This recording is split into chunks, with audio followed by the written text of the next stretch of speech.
Welcome to Groups This Week. As a church, we exist to help all people become fully devoted followers of Jesus. We believe doing life together is a crucial part of that journey.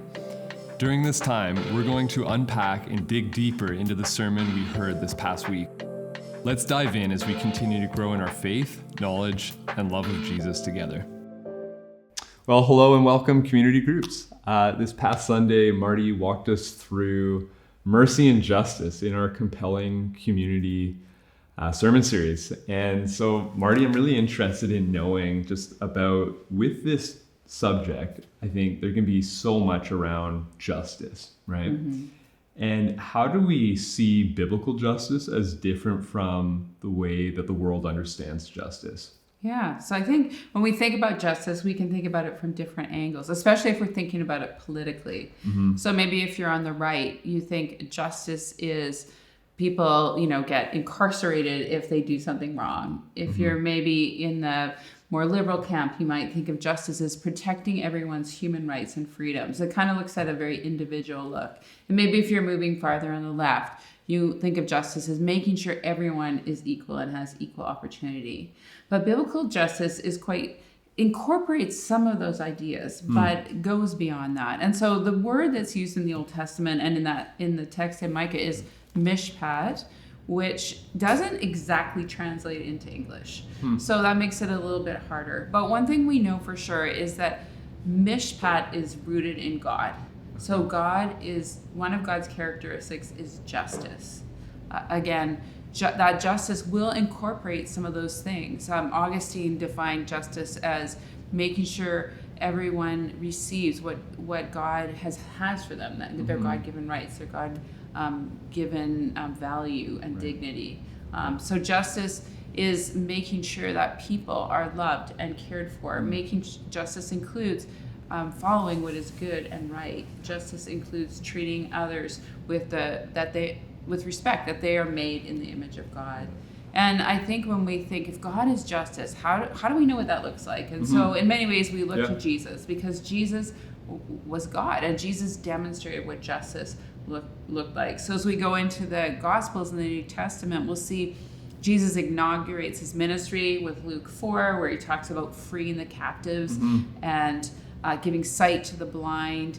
When he looks at the religious leaders of the time, he sees them following the rules and being right, but then they're missing something else. They're missing a heart. They're missing a connection with others. And actually, Jesus quotes this passage, Micah 6:1-8. He uses those words when he's addressing the Pharisees near the end of his life in Matthew 23. And he says to the Pharisees, "You failed to do justice. You failed to be faithful. You failed to demonstrate this loving kindness." Wow. Okay. That was awesome, Marty. Yeah. So much good content right there. And yeah, I think just, as I look at Jesus, I could just see that he's doing restorative justice. As you're saying, really just treating people as they're made in the image of God. Yeah. And I think that's something that is so lost in our culture today is valuing every person regardless of their opinions or, the differences that exist between us, right? But so that word restorative that you use, that's key. Sure. That's key in the biblical vision of justice. Yeah. Restoring what was lost, restoring what is not right. Yeah, maybe that even leads into another question, which is, so mercy and justice, they go together biblically. And why is that important? And how do they go together? And why is that important? Yeah. So the word in this Micah passage is chesed, which is it's a hard to pronounce word. And it's sometimes translated loving kindness. Sometimes it's translated mercy. It's used a lot when around covenant language, around I'm committed to you. I'm committed to this relationship. I'm committed to doing good in this relationship. And so I think when we think of justice without mercy can be very harsh. So if we go on the left, when we see communist takeover of countries and this passion for equal opportunity, equality, there was a lack of kindness to those who had more, or those who are educated, and many of them were killed. And I think there's over 120 million people were killed in the communist sort of 20th century. Wow. And they would have been wealthy and educated because there was a lack hesed. If we go over into the right, we see the same thing. Like, again, not looking at someone's circumstances and just saying, you broke the rules, you're out. And so a biblical justice sees the person and loves the person, is committed to the person. And so justice by God is delivered with this loving kindness. Yeah. Wow, well said, Marty. Yeah, mercy without justice is just kind of like there's no consequences. Justice without mercy is often retributive, I guess, right? Yeah. So as we look at, Micah 6:8, maybe I'll just like read the verse here. It says, "He has shown you, O mortal, what is good. And what does the Lord require of you? To act justly, to love mercy, and to walk humbly with your God." And so, maybe my question here, Marty, is like, what can hold us back from doing justice? And then how can we practically live out Micah 6:8 today?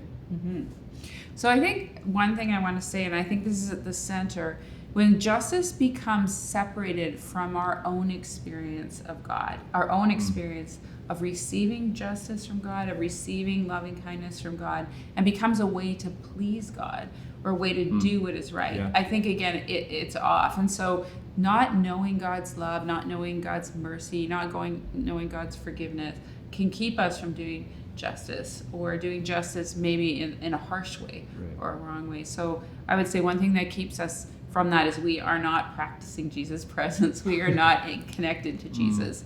I think another thing that can prevent us from doing it is fear. Maybe we're afraid of the other.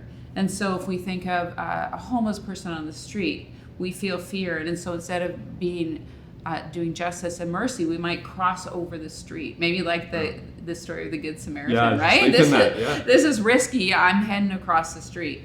Or, again, that sense of justice that might make us feel like they should get what they deserve. They haven't worked hard, or they've been using drugs, or whatever it is. Or when refugees come in, like, hey, they're coming into our country and taking our space. So fear maybe of losing what we have, fear of not having enough for ourselves. And again, when we're rooted in Jesus, when we know that God loves us and God is our provider, it can free us up to be generous. It can free us up to think of the other and not just think of ourselves.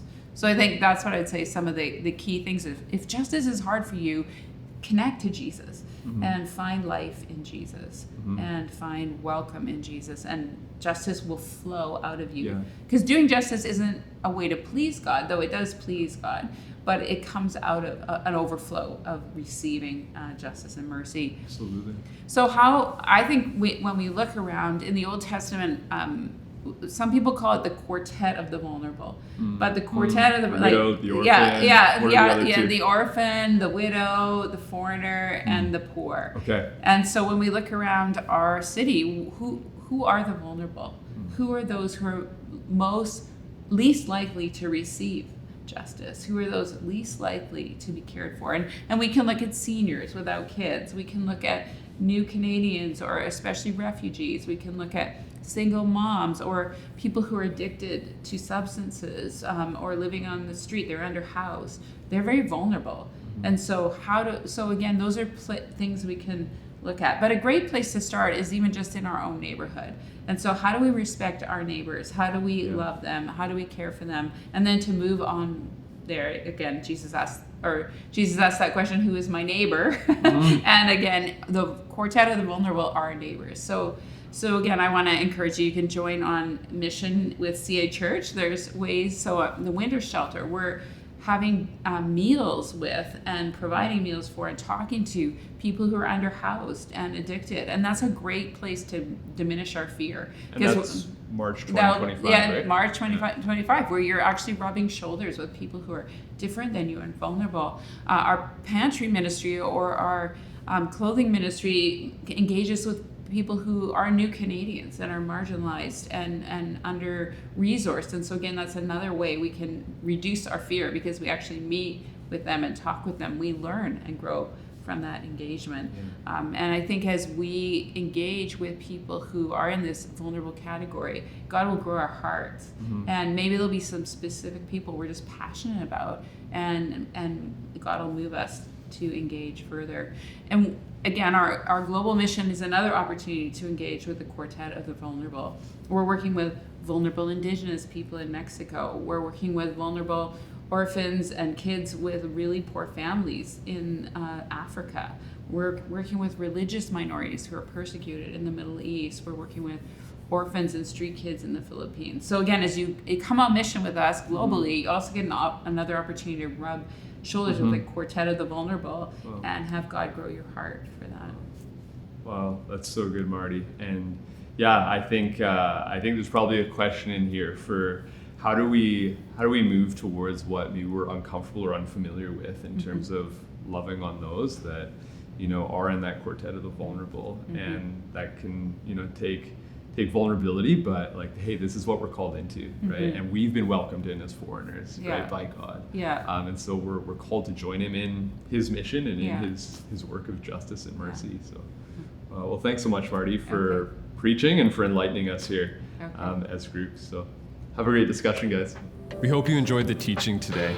If you're wanting to follow along with our community group's discussion guide with your group, you can head to cachurch.ca/media, where you can find the discussion guide. Not only are there questions there related to the sermon, but there's also prayer prompts that relate to the passage or the topic that we were talking about, and practices that you can, on an individual level or a group level, begin integrating into your life to not only bring this knowledge into your mind, but to begin living it out.